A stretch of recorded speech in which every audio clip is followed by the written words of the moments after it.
President Zuma humbled by international interest generated by the ANC centenary celebrations, and the remains of a 14-year-old girl in Polokwane have been found. Good morning. President Jacob Zuma has described the international interest generated by the ANC centenary celebrations as a humbling experience. Zuma was responding to messages of support delivered by past and present heads of state and government from the African continent, Europe, South America and the Middle East. Zuma hosted the leaders at a special gala dinner that lasted until the early hours of this morning. Speakers at the function included Mozambican President Amardo Guebuza, his Ugandan counterpart Yoweri Museveni and former Ghanaian President Jerry Rawlings. Zuma thanked them for their support. Thank you very much for wonderful messages.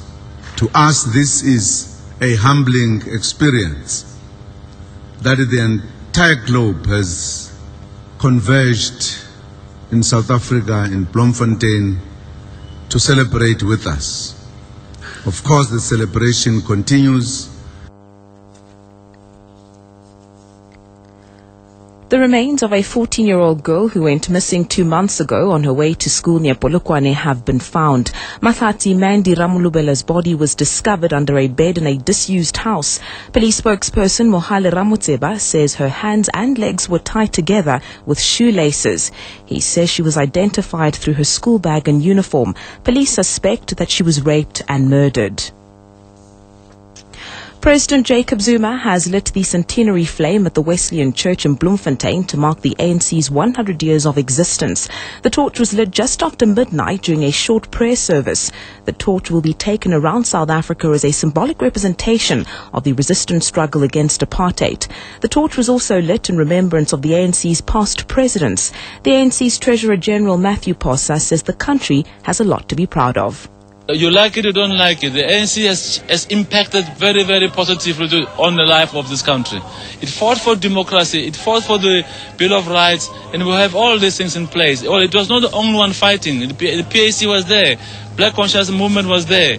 But there were many white people who took a stand against apartheid. But today, we're not opening old wounds. We're saying, this is the history, but let's reconcile. Let's build a new nation. Let's bond around this positive history.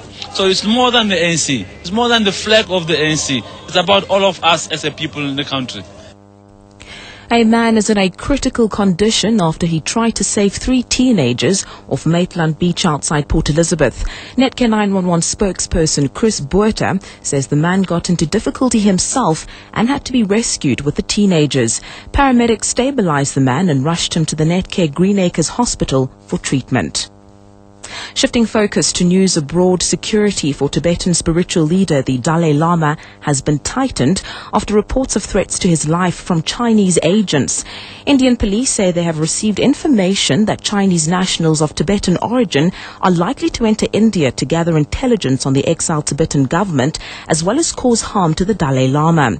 The Dalai Lama has lived in exile since he fled to India in 1959 following a failed uprising against Chinese rule over Tibet.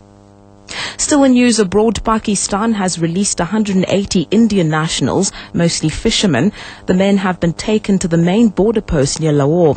Pakistan and India frequently arrest fishermen accused of straying into their torrential waters.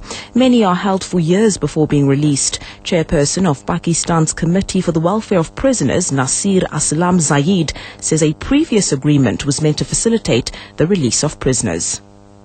They specified 7 confidence-building measures, and one of them was the prisoners, that Pakistani prisoners in Indian jails and Indian prisoners in Pakistani jails should be sent back as early as possible to their respective countries.